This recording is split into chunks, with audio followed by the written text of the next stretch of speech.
صلی اللہ تعالی علیہ وآلہ وسلم. السلام علی عبد القادر الجیل والسلام علی احمد رضا واحبابہ. اما بعد فاعوذ باللہ من الشیطان الرجیم. بسم اللہ الرحمن الرحیم. قال اللہ تعالی فی القرآن المجید والفرقان الحمید. انما ولیکم اللہ ورسولہ والذین آمنوا الذین یقیمون الصلاة ویؤتون الزکاة وهم راکعون. صدق اللہ العظیم وصدق رسولہ النبی الکریم الامین وعلی آلہ واصحابہ اجمعین. قال اللہ تعالی فی مکان آخر ان اللہ وملائکتہ یصلون علی النبی یا ایہا الذین آمنوا صلوا علیہ وسلموا تسلیما. پڑھیے صلاۃ والسلام علیک یا رسول اللہ وعلی آلک واصحابک یا سیدی یا حبیب اللہ. صلاۃ والسلام علیک یا سیدی یا نبی اللہ وعلی آلک واصحابک یا سیدی یا مکی یا مدنی یا عرشی یا فرشی یا قرشی یا مطلبی یا رسول اللہ وسلم علیک یا سیدی یا حبیب اللہ. احباب زیرکار، بڑی 11ویں شریف کا ماہ مقدس اپنی برکتیں لٹا رہا ہے اور بڑی 11ویں شریف کی نسبت حضرت پیران پیر حضرت شیخ عبد القادر جیلانی رحمۃ اللہ تعالی علیہ آپ کی نسبت سے یہ مہینہ مشہور بھی ہے اور ہم اس مہینے میں بڑی 11ویں شریف کا اہتمام بھی کرتے ہیں. تو آج ہم انشاءاللہ عز و جل دور حاضر اور حضرت غوث اعظم رحمۃ اللہ تعالی علیہ کی خدمات اور اعلیٰ تعارف انشاءاللہ سماعت کریں گے. احباب زیرکار، آج کا جو دور چل رہا ہے بڑا پرفتن دور ہے، بڑا ہی سخت دور ہے. فتنے صبح دوپہر شام جنم لے رہے ہیں اور بالخصوص جو نوجوان نسل ہے اس میں انتہائی خطرناک قسم کے جو وائرس ہیں وہ پھیلائے جا رہے ہیں. اور پھر ہماری جو حالت ہے وہ کچھ یوں ہے کہ چونکہ ہم نے پہلے علم دین سیکھا نہیں ہوتا تو جو فرسٹ نالج ہمیں ملتا ہے، پہلی معلومات ملتی ہے، اس کو ہم درست مان لیتے ہیں. پہلی معلومات ہمیں جو ملتی ہے ہم اسے درست مان لیتے ہیں. اس کی ایک مثال میں اکثر یہ دیا کرتا ہوں جو ابھی بھی آپ کے سامنے رکھتا ہوں کہ مثال کے طور پر ایک باریش بندہ داڑھی والا سر پہ امامہ شریف پہنے ہوئے وہ کہتا ہے کہ ایک مرتبہ نبی پاک صلی اللہ تعالی علیہ وسلم ایک گاؤں میں تشریف لے گئے. وہاں ایک آدمی کے گھر میں 20 بھینسیں بندھی ہوئی تھی تو دودھ نکالنے کا وقت تھا. تو وہ کسان جو تھا، بھینسوں والا جو تھا، وہ تیاری کر رہا تھا دودھ نکالنے کے لیے، دودھ دھونے کے لیے، تار کڑنے کے لیے. تو اب پیارے آقا صلی اللہ علیہ وسلم بھینسوں کو دیکھ کر خوش ہوئے اور کہا کہ میں ان کا دودھ نکالتا ہوں. تو آپ نے ایک بھینس کا دودھ نکالا. اب جب کسی بھی داڑھی والے امامہ والے بندے نے یہ والی بات بیان کی تو اکثر سننے والے خوش ہوں گے، کہیں گے سبحان اللہ، کمال کی بات ہے کہ نبی پاک صلی اللہ علیہ وسلم نے بھینس کا دودھ نکالا. تو جو بھینسیں رکھنے والا ہے وہ مزید خوش ہو جائے گا کہ میں تو سنت پہ عمل کر رہا ہوں، نبی کریم صلی اللہ علیہ وسلم نے بھی دودھ نکالا اور ہم نے بھی بھینسیں رکھی ہوئی ہیں، میں بھی وہی کام کرتا ہوں. دودھ میں بھی نکالتا ہوں، یہ تو بڑی اچھی بات ہے، یہ تو میں نبی کریم صلی اللہ علیہ وسلم کے طریقے پر۔ تو اب اس کے ساتھ ہی جو آٹومیٹکلی چیزیں ہمارے ذہن میں آئیں گی وہ کچھ یوں ہوں گی کہ نبی پاک صلی اللہ علیہ وسلم نے بھینس کو دیکھا بھی ہے، چھوا بھی ہے، اس کے تھن پکڑے بھی ہیں، پھر دودھ پیا بھی ہوگا۔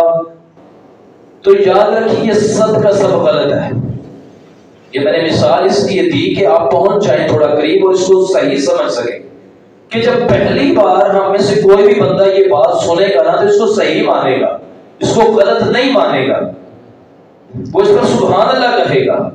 لیکن حقیقت اس واقعے کی کیا ہے کہ نبی کریم صلی اللہ علیہ وسلم کے دور مبارک میں، عرب میں اور ان تمام علاقوں میں جس جگہ پر آقا علیہ الصلوۃ والسلام تشریف لے کر گئے، چاہے تبلیغ کے لیے چاہے تجارت کے لیے، ان علاقوں میں بھی بھینس موجود نہیں تھی۔ حقیقت یہ ہے۔ تو جو پہلے میں نے کہانی سنائی ہے یہ اپنے پاس سے بنائی تاکہ اس مسئلے کو ہم بخوبی سمجھ سکیں کہ حقیقت کیا ہوتی ہے اور غلط بات کیا ہوتی ہے۔ ہمارا پہلا علم جو ہمیں ملتا ہے نا اس کو ہم درست مان لیتے ہیں اور کہتے ہیں یہی ٹھیک ہے، اور جو بعد میں کوئی بندہ کہتا ہے یار اس زمانے میں تو وہاں پہ پیسے تھی ہی نہیں، تو اس وقت ہم کہیں گے ہاں یار یہ نہیں، یہ بات نہیں ٹھیک، وہ ٹھیک تھی جو پہلے مجھے، یہ تو میں نے بچپن کی سنی ہوئی ہے۔ تو جب یہ بچپن بھی آ جاتا ہے، ابا و اجداد بھی آ جاتا ہے، تو اس طرح ہمارا عقیدے کا بھی بیڑا غرق ہو جاتا ہے۔ بے شمار چیزیں ہم نے ایسی سنی پھر سنی، بار بار سن کر ہمارا وہ کان پک جاتے ہیں اور ہم سمجھتے ہیں بات یہی ٹھیک ہے، جو آج یہ فلاں بندہ بتا رہا ہے یہ غلط ہے۔ ان تمام باتوں میں سے میں ذکر کرنا ضروری سمجھوں گا، آج کے دور میں ایک شخص ہے اور وہ انجینئر ہے، نام اس کا محمد علی ہے، چہلم کا رہنے والا ہے، چونکہ وہ ایک اعتبار سے کام ٹھیک بھی کر رہے ہیں، من وجہ ایک پوائنٹ آف ویو کے اعتبار سے کہ وہ اپنے نام کے ساتھ علامہ مولانا نہیں لکھ رہا، اپنے آپ کو انجینئر ہی لکھتا ہے، یہ تو وہ اس حد تک ٹھیک کرتا ہے، لیکن اس کے بعد جو کرتا ہے وہ یوں کرتا ہے کہ کفر سے بھی آگے لے کے جا رہا ہے۔ ایک کفر ہے کہ بندے کو کافر کرنے والی مشین اگر اس کو کہا جائے تو یہ بھی بے جا نہیں ہوگا، لیکن کفر سے آگے لے کے جانے کی یہ کوشش کر رہا ہے۔ 1400 سال سے لے کر آج تک جو عقیدہ صحابہ کرام علیہم رضوان کا تھا، تابعین تبع تابعین کا تھا، ان کے بعد بزرگان دین کا تھا، اور آج تک وہ چلتا آ رہا ہے، وہ تمام عقیدوں سے انحراف کر رہا ہے، ہر ایک میں تبدیلی لانے کی کوشش کر رہا ہے، اور بیچارہ وہ نوجوان جو بالکل سفید کاغذ کی طرح ہے، جب وہ فیس بک اوپن کرتا ہے، ٹک ٹاک اوپن کرتا ہے، جب اس کا کوئی بھی ایک کلپ سامنے آتا ہے، چونکہ پہلے کوئی ہمارے پاس معلومات نہیں ہوتی، جب اس کا کلپ آتا ہے تو ہم اسے سنتے ہیں، پھر کہتے ہیں بالکل صحیح کہہ رہا ہے علی بھائی، اور پھر اس کے نیچے کومنٹ بندہ دیکھتا ہے تو وہ سارے اسی کے کچھ شیطان کے چیلے اس کے کومنٹ کر کر کے اس کو بلے بلے واہ واہ واہ شیرا کہہ رہے ہوتے ہیں۔ کومنٹس کی لائن دیکھنے کے بعد ہم مزید مطمئن ہو جاتے ہیں کہ اس بدبخت نے بالکل صحیح کہا، لیکن یاد رکھیے آج کے جو اس دور میں نیا ایک فتنہ سر اٹھا رہا ہے وہ یہی فتنہ ہے، اور یہ نیا ایک مسلک بننے جا رہا ہے، اور یہ قطعاً اس کا اسلام سے کوئی تعلق نہیں ہے۔ تو جو نوجوان سنتے ہیں دیکھتے ہیں ان سے گزارش ہے کہ بالکل پیچھے ہٹیں، کیونکہ ایک مستری ہے نا، اگر اس کو پتا ہے دیوار کیسے بنانی ہے، دوسرا بندہ دیوار کی ایک اینٹ ٹیڑھی رکھ دے گا نا تو مستری اسے روکے گا، عام بندے کو پتا نہیں چلے گا، عام بندہ کہے گا کام ٹھیک ہو رہا ہے۔ چونکہ میری بات یہ کرنے کا مقصد یہ ہے کہ کسی بھی شعبے کا کوئی بندہ ماہر ہے اسے پتا چلے گا کہ یہ کام ٹھیک ہو رہا ہے یا نہیں ہو رہا۔ تو آج کل ایک مشہور جملہ اس شخص کا یہ ہے کہ باپے تے شے کوئی نہیں۔ کیا جملہ ہے جی؟ باپے تے شے کوئی نہیں، اور اس سے اس کی مراد موجودہ دور کے تمام اولیاء جو قبروں میں مدفون اولیاء کرام ہیں وہ بھی وہ مراد لیتا ہے، تابعین تک کے جو اصحاب ہیں ان سب کو وہ مراد لیتا ہے، اور کہتا ہے کہ یہ کچھ بھی نہیں ہے، ان کے ہاتھ کچھ بھی نہیں ہے، وہ زیرو ہے۔ تو اسی موضوع پہ تھوڑا سا ہم نے کلام کرنا ہے اور اپنے عقیدے کو درستگی کی طرف لے کے آنا ہے کہ کہیں ہم بھی گمراہ نہ ہو جائیں۔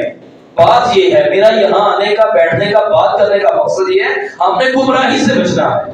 تو یاد رکھیے ایک جملہ یہ باپے تے شے ہی کوئی نہیں، اس کو ذہن میں رکھیں۔ دوسرا ایک جملہ جو اکثر ایک بار پہلے بھی بیان ہوا تھا، کچھ نہ کچھ اس میں تھا اس کا حصہ، یہ جو جملہ لکھا ہوتا ہے اکثر جگہ پہ کہ صرف اللہ مددگار باقی سب طلبگار۔ علم نہ ہونے کی وجہ سے ہم کہتے ہیں یہ جملہ بالکل ٹھیک لکھا ہوا ہے۔ علم نہیں ہے نا، قرآن کو ہم بغور نہیں پڑھتے، نہیں مطالعہ کرتے، تو اب ہم اس جملے کو صحیح مان لیتے ہیں، صرف اور صرف اللہ ہی عطا کرنے والا ہے، مدد کرنے والا ہے، دینے والا ہے، اس کے علاوہ تو بالکل کوئی بھی دینے والا نہیں ہے۔ تو اس اگلا جملہ میرا بہت زیادہ قیمتی ہے، اس کو بھی آپ محفوظ کر لیں کہ اگر کوئی شخص ایسا کہتا ہے کہ جسٹ اونلی ون اللہ ہی دینے والا ہے، صرف وہی اللہ مدد کرنے والا ہے، اس کے علاوہ کوئی بھی مدد نہیں کر سکتا، نہ ہی کرتا ہے، تو یہ جملہ کفریہ ہے۔ کیونکہ یہ جملہ بول کر بندہ انکار کر رہا ہے قرآن مجید کی بے شمار آیات مقدسہ کا۔ آئیے ان میں سے ایک آیت مقدسہ میں آپ کے سامنے رکھتا ہوں اور اس کی ہم تفصیل کی طرف بھی چلیں گے، کچھ تفصیل بھی سمجھیں گے۔ رب تعالیٰ عز و جل کا قرآن کیا ارشاد فرماتا ہے، انما ولیکم اللہ ورسولہ والذین آمنوا الذین یقیمون الصلاۃ ویؤتون الزکاۃ وہم راکعون۔ سب سے پہلے فرمایا انما، ایک کلمہ حصر ہے، قید کرنے والا ہے کہ اب اس کی طرف کوئی نہ آئے جی، یہ فائنلی بات ہے۔ ولیکم، تمہارا مددگار، جو ڈکشنری پوری دنیا میں سب سے زیادہ پڑھی جاتی ہے عربی لغت کی، اس کا نام ہے المنجد۔ المنجد میں اگر اس کا معنی تلاش کریں گے تو مددگار اور دوست لکھا ہوا ہے۔ دوست بھی ہیلپ کرنے والا ہوتا ہے، جو دوست مدد نہیں کرتا ہم اس کو دوست سمجھتے نہیں ہیں۔ تو دوست ہو یا مددگار یہ ایک ہی معنی ہے۔ اور یاد رکھیں المنجد پر تمام مسالک کا اتفاق ہے، اس پر کوئی بھی اعتراض نہیں کرتا۔ تو بات کیا ہے، کیا فرمایا قرآن مجید نے، انما، سوائے اس کے نہیں، یہ بات فائنل ہے، آخری ہے، مسلمہ حقیقت ہے، یونیورسل ٹروتھ ہے۔ کیا بات ہے جی، آگے سن لے بات، ولیکم، تمہارا مددگار، اللہ، اللہ ایک ہے، یہ اللہ، لفظ اللہ آگے آ گیا، تمہارا مددگار ہے، اللہ ہے۔ سب سے پہلے قرآن کی تعلیمات ہمیں کیا ارشاد فرما رہی ہے، تمہارا مددگار اللہ ہے۔ قرآن مجید کی آیت کا اگلا حصہ ورسولہ، اور اس کے رسول، اللہ کے رسول بھی تمہارے مددگار ہیں۔ دو مددگار قرآن نے ابھی تک بیان کر دیے۔ آئیے تھوڑا سا آگے چلتے ہیں، فرمایا والذین آمنوا، جو ایمان لے کر آئے، صرف ایمان والے نہیں، مزید ان کی ایک خوبی بھی بیان کی ہے۔ وہ خوبیاں کیا ہیں؟ انہوں نے فرمایا الذین یقیمون الصلاۃ، وہ لوگ جو ایمان لے کر آئے، ایمان لانے کے بعد نماز قائم کرتے ہیں، ویؤتون الزکاۃ، اور وہ زکات بھی ادا کرتے ہیں، وہم راکعون، اور وہ رکوع کرنے والے ہیں، یعنی جماعت کے ساتھ نماز ادا کرنے والے ہیں، نیک لوگ ہیں، متقی لوگ ہیں، یہ ان کا بیان ہے جناب والا۔ تو یہاں پر کیا ارشاد فرمایا، تین ہستیوں کا بیان کر دیا گیا۔ نمبر 1، رب تعالیٰ کی ذات مدد کرنے والی ہے، ولیکم اللہ، تمہارا مددگار اللہ ہے، ورسولہ، اور اس کے رسول ہیں، والذین آمنوا، جو ایمان لے کر آئے وہ بھی تمہارے مددگار ہیں۔ تو ذرا اس آیت کی نظر میں آپ دیکھیں تو صحیح کہ وہ شخص جو کہتا ہے صرف اور صرف اللہ ہی مددگار ہے، باقی نہیں، تو مطلب اس آیت مقدسہ کے باقی اجزاء کا وہ انکار کر رہا ہے۔ اور یہ فتاوی جات موجود ہیں کثیر تعداد میں، کہ جو شخص کسی حدیث کو یا قرآن مجید کی آیت مقدسہ کو اس کا انکار کر دے، اس کو نہ مانے، وہ دائرہ اسلام سے خارج ہو جاتا ہے۔ تو احباب ذی وقار جو ایمان کے چور ہیں نا، وہ یہ جملہ لکھتے ہیں۔ یہ صرف میں نے ایک ابھی بیان کی ہے، بے شمار آیات مقدسہ میں اس چیز کو بیان کیا گیا۔ تیسری چیز جو اس میں خاص ہے، اللہ رسول اور آمنو، ایمان والے۔ اب ایمان والوں کو آپ لے لیجئے، ایمان والے کون ہیں؟ یہ ہیں پاپی، جن کو توہین کی نظر سے وہ بدبخت شخص جو اسلام کا پرچار کر رہا ہے، تبلیغ دین کر رہا ہے اپنے تعین، لیکن ہے وہ کچھ اور، کام کچھ اور کر رہا ہے، وہ لوگوں کے ایمان پر ڈاکہ ڈال رہا ہے، وہ شیطان کی طرف سے مقرر کرتا شیطان کا نمائندہ ہے کہ جو اللہ کے ولیوں سے لوگوں کو دور کرنے کی کوشش کر رہا ہے۔ اب واپس ذی وقار اسی آیت مقدسہ کا تھوڑا سا اگلا حصہ بھی لے لیجئے، جو اللہ کے ولیوں سے لوگوں کو دور کرتے ہیں، ان کا کیا انجام ہونے والا ہے۔ احباب ذی وقار وَمَن يَتَوَلَّ اللَّهَ وَرَسُولَهُ وَالَّذِينَ آمَنُوا، بس وہ شخص جس نے اللہ کو اور اس کے رسول کو اور ایمان والوں کو اپنا دوست بنا لیا، مددگار بنا لیا۔ اب ان کے لیے خوشخبری آ گئی ہے۔ کیا خوشخبری آئی ہے؟ فَإِنَّ حِزْبَ اللَّهِ غَالِبٌ هُمُ الْغَالِبُونَ، بے شک یہی اللہ کا گروہ ہے، اللہ کی جماعت ہے، اور یہی غلبہ پانے والے ہیں۔ کہ وہ لوگ جو اللہ سے بھی مدد مانگتے ہیں، اللہ کے رسولوں سے بھی مدد مانگتے ہیں، اور اس کے بعد اللہ کے ولیوں سے بھی مدد مانگتے ہیں، یہ ہے حزب اللہ۔ اردو میں حزب اللہ کہیں گے۔ قرآن مجید کی آیت میں کیا فرمایا؟ فَإِنَّ حِزْبَ اللَّهِ هُمُ الْغَالِبُونَ، یہی اللہ کا گروہ ہے اور یہی غلبہ پانے والے ہیں اور فتح پانے والے ہیں، کامیابی حاصل کرنے والے لوگ ہیں۔ تو قرآن مجید کی آیت سے ابھی تک میرے خیال سے جو میں سمجھانا چاہ رہا تھا، جو ڈلیور کرنا چاہ رہا تھا، وہ کلیئر ہو چکا ہے۔ ایک یہ چیز کہ صرف اللہ مددگار نہیں ہے، جو بندہ اپنی دکان پر، مکان پر، کسی اشتہار پر لکھتا ہے، یقینی طور پر وہ قرآن مجید کی مخالفت کر رہا ہے، وہ دین کا کام نہیں کر رہا، وہ دین دشمنی کر رہا ہے۔ اور اس کے بارے میں ایک فارسی شاعر نے کیا خوب فرمایا، حب درویشاں کلید جنت است، حب درویشاں، درویشوں کی، اللہ کے ولیوں کی محبت کلید جنت است، جنت کی چابی ہے۔ اللہ کے ولیوں سے محبت جنت کی چابی ہے۔ و دشمنان ایشاں را سزائے لعنت است، فرمایا گیا جو اللہ کے ولیوں کے دشمن ہیں ان کی سزا لعنت ہے، دنیا میں بھی ان پر لعنت ہوگی، مرنے کے بعد بھی ان پر لعنت ہوگی۔ احباب ذی وقار پریشان نہ ہوئیں، ہم اللہ کے ولیوں سے جو مدد طلب کرتے ہیں یہ حق ہے، سچ ہے۔ یہاں پر ایک اور بات بھی نوٹ کر لیجئے کہ جو اللہ کے ولیوں سے ہم مدد مانگتے ہیں یا اللہ کے رسولوں سے مانگتے ہیں، یہ مدد ہوتی ہے اللہ عز و جل کی عطا سے۔ یہ بہت بڑا فرق ہے، اس کو سمجھنا ضروری ہے۔ ایک یہ ہے کہ کوئی بندہ یہ کہے کہ میری اپنی پاور ہے، میری اپنی طاقت ہے، یہ بندہ گمراہ ہو گیا۔ حضرت غوث پاک رحمۃ اللہ علیہ اپنی طاقت سے مردوں کو زندہ کرتے تھے، یہ جملہ کفریہ ہو جائے گا۔ اصل جملہ کیا ہے جو صحیح ہمارا عقیدہ ہے کہ اللہ تعالیٰ نے اپنے رسولوں کو بھی طاقت دی ہے، اپنے ولیوں کو بھی طاقت دی ہے۔ اب اللہ کے رسول اور ولی اللہ کی دی ہوئی طاقت سے ہماری مدد کرتے ہیں۔ اس کا ایک واقعہ آپ کے سامنے رکھتا ہوں برکت کے لیے۔ حضرت غوث پاک رحمۃ اللہ تعالیٰ علیہ آپ کے پاس کچھ لوگ بیٹھے تھے اور علم دین حاصل کر رہے تھے۔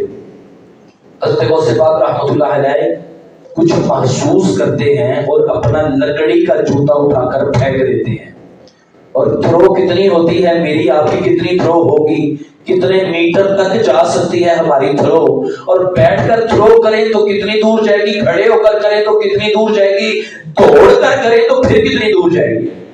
لیکن یہ اللہ کے ولی بیٹھ کر ہی تھرو کر دیتے ہیں اور وہ جوتا نظر نہیں آتا، اڑ گیا، غائب ہو گیا، پتہ نہیں کتنی دور چلا گیا۔ پھر آپ رحمت اللہ تعالیٰ نے دوسرا جوتا پکڑا اور اس کو بھی ہوا میں پھینک دیا، تھرو کر دیا، اب وہ بھی غائب ہو گیا۔ جو آپ کے پاس بیٹھے ہوئے تھے اس وقت روب کچھ یوں تھا کہ وہ پوچھ نہ سکے کہ حضور کے جوتے کیوں پھٹ گئے اور کدھر گئے ہیں۔ اب کچھ عرصہ گزر گیا، کتنا عرصہ؟ 23 دن 43 ڈیز کے بعد ایک قافلہ بغداد میں آیا۔ حضرت غوث پاک رحمۃ اللہ تعالی علیہ سے ملاقات کرنا چاہتا ہے، اجازت مل گئی، ٹائم مل گیا۔ وہ لوگ جب آئے تو تاجر قسم کے وہ لوگ تھے، انہوں نے کافی تحفے نکالے اور تحفوں کے ساتھ ساتھ وہ جوتے بھی نکال کے پیش کیے، حضور یہ ہم سب آپ کے لیے لے کے آئے۔ حضرت غوث پاک رحمۃ اللہ تعالی علیہ آپ نے ارشاد فرمایا باقی سب ٹھیک ٹھاک؟ سب نے کہا جی الحمدللہ ہم بچ گئے۔ آپ نے فرمایا معاملہ ہوا کیا تھا یہ تو بتاؤ۔ اب سنیے، وہ لوگ تاجر کہتے ہیں کہ ہم آ رہے تھے، ہمیں ڈاکو نے جنگل میں پکڑ لیا تھا، ہم سے سب کچھ چھین لیا اور ہم میں سے اگر کسی نے ہمت کی روکنے کی اسے قتل بھی کر دیا گیا، ہمارے کافی ساتھی قتل کر دیے گئے۔ بالآخر ہم میں سے کچھ لوگ ایک سائیڈ پہ کھڑے تھے، ہمارا مال ڈاکوؤں کے پاس تھا، ڈاکو تقسیم کرنے میں مصروف تھے، تو ہم نے کیا نیت کی؟ ہم نے دل ہی دل میں اور آپس میں مشورہ کیا کہ ہم حضرت غوث پاک رحمۃ اللہ تعالی علیہ سے مدد مانگتے ہیں کہ وہ ہماری مدد کریں اور ہم انشاءاللہ کچھ نذرانہ پیش کریں گے۔ اب یہ جنگل میں کئی کلومیٹر دور سے مدد مانگ رہے ہیں۔ حضرت غوث پاک رحمۃ اللہ تعالی علیہ نے اپنے دونوں جوتے پھینک دیے، تلوار نہیں، گولی نہیں، فائر نہیں کیا، لیکن ان جوتوں نے کیا کیا کہ ان ڈاکوؤں میں سے جو سردار تھا اور سردار کا جو نائب تھا ان دونوں کے یہاں پڑا اور دونوں وہیں پہ ڈیڈ ہو جاتے ہیں، مر جاتے ہیں۔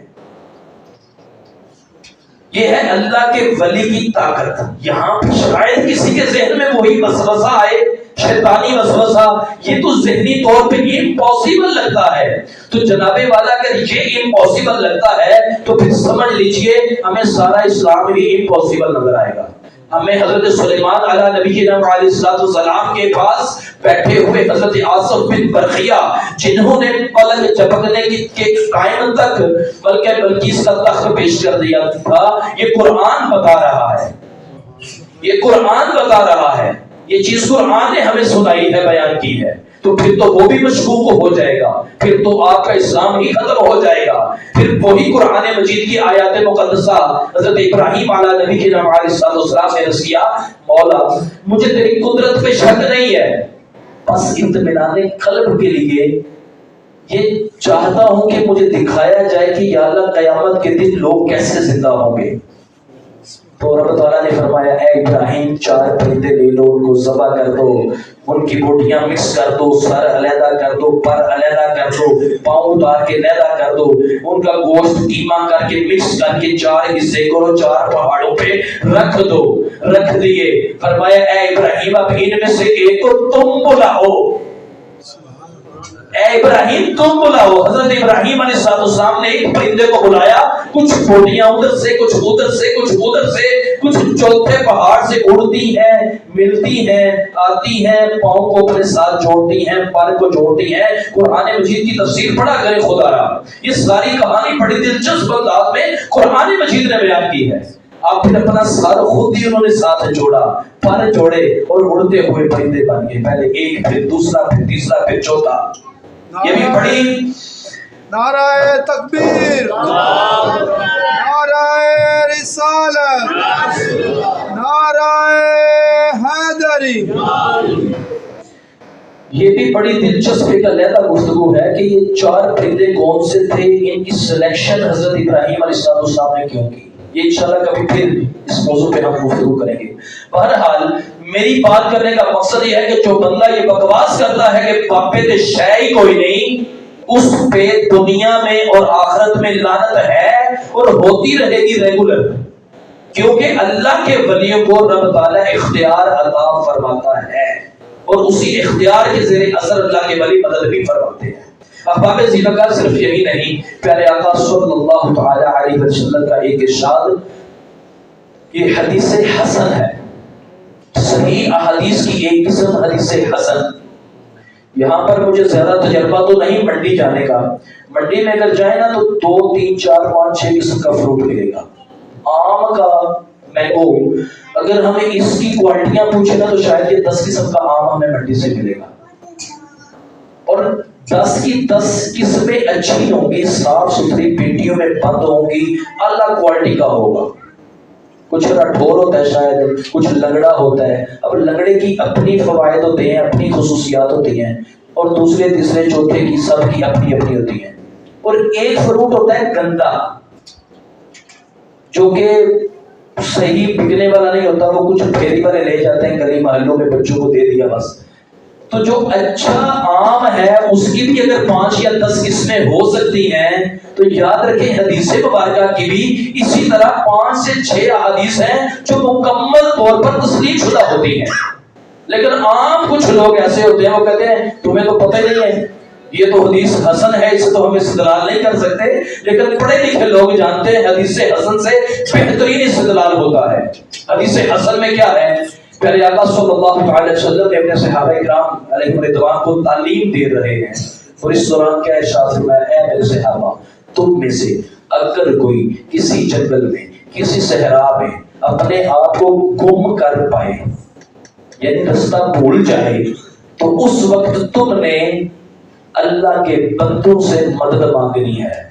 اور عربی میں جملہ کیا ارشاد فرمایا آپ نے؟ بلند آواز سے اے میرے صحابہ، صحابہ کو تعلیم دی جا رہی ہے، اے میرے صحابہ تم نے کیا کہنا ہے؟ یا عباد اللہ اغیثونی، یا عباد اللہ اغیثونی، یا عباد اللہ اغیثونی۔